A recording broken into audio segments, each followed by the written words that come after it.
I think it's fitting as we're coming back for the first time in a long time that we talk for today's topic about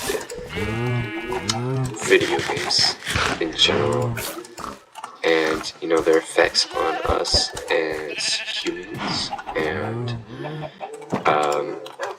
the good and the bad that they bring. And I think that video games are a very unique sort of media because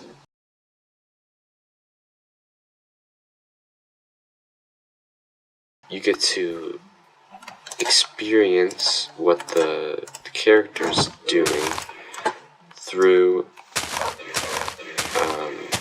watching, through reading, through imagining, and yeah, sure, sometimes you imagine yourself as that character, imagine that you can do what they can do, and things like that. But you don't actually get to participate in the action. And I guess video games are largely the same because obviously you don't get to participate, you're not actually the main character of a video game. But video games are kind of unique in the fact that you can actually influence what goes on the screen to various degrees depending on the game. Oh, I'm so dead.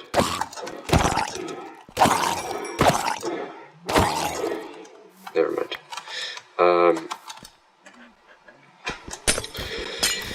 So in movies, you'll watch, the hero go save the world, do whatever it is they're doing. But in video games, you get to actually participate in it. You get to be that hero, and it's quite immersive.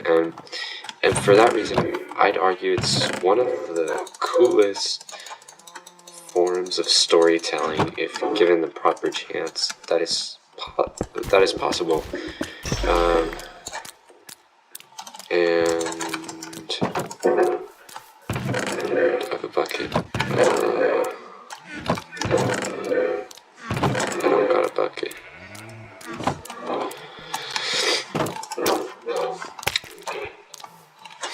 Yeah, so it's one of the coolest forms of storytelling that are possible. And then even aside from it, it doesn't have to have a story. Like Minecraft, for example, the game we're playing right now, there's no story to Minecraft other than the story that you create for yourself. And I think that's a pretty interesting thing.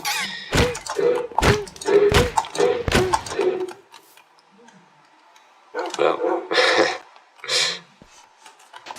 and I think that's just a pretty interesting thing. And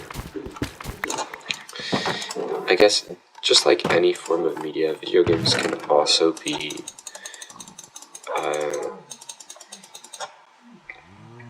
like a comfort in hard times. Like some people may have a book that they turn to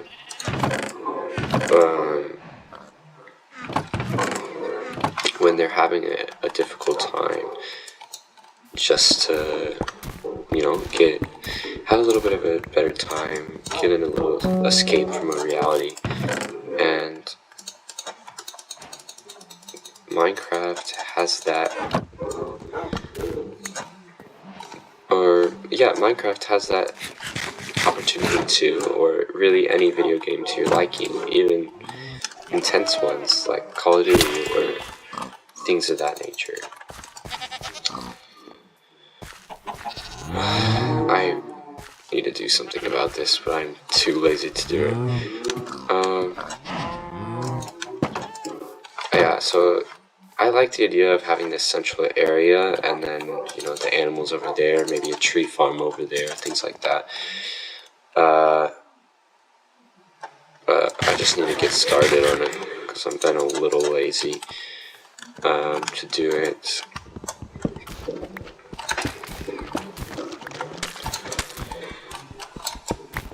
But yeah, I think video games kind of get a bad rap in the world because there are, it can be bad. They're just like anything. If misused, video games can be, you know, a bad form of entertainment, something that's not helpful. And but like when you think about reading, you know, reading a book, it's like, oh, that's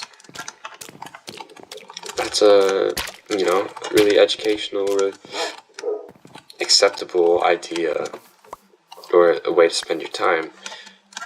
But video games, which also have the ability to, you know, tell stories, have you think, help you teach diligence, things like that, like, they can get bad rap as well. So that's just something that's interesting to me, and I think something that's not really super talked about all the time.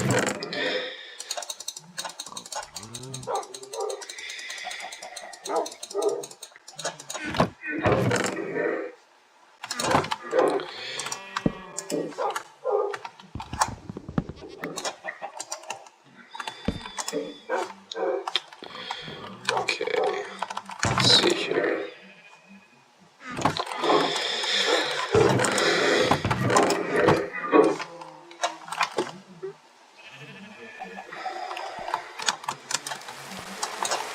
Okay.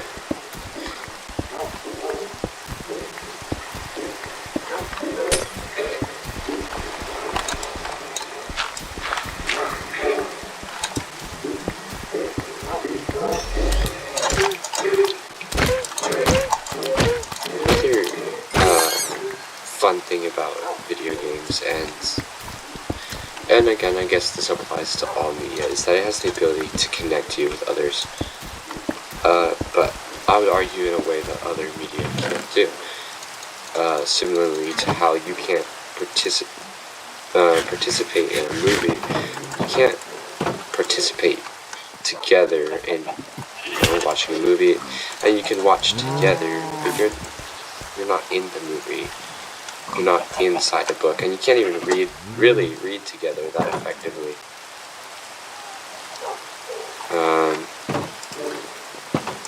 So video games are unique in that you can participate in it. It's like playing a board game with your family.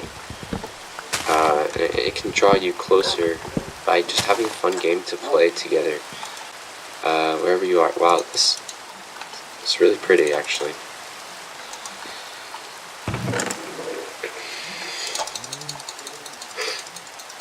I think next session I should probably start expanding the wood farm, and then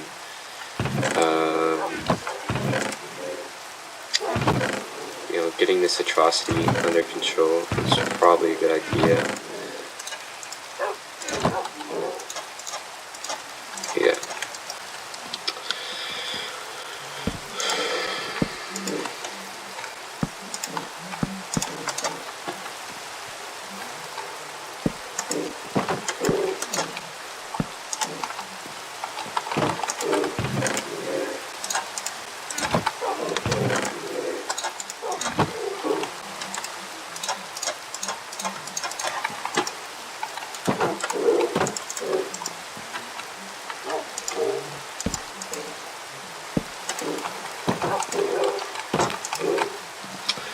Well, with that said, I hope you all have a fantastic day. Go play some videos, and good night.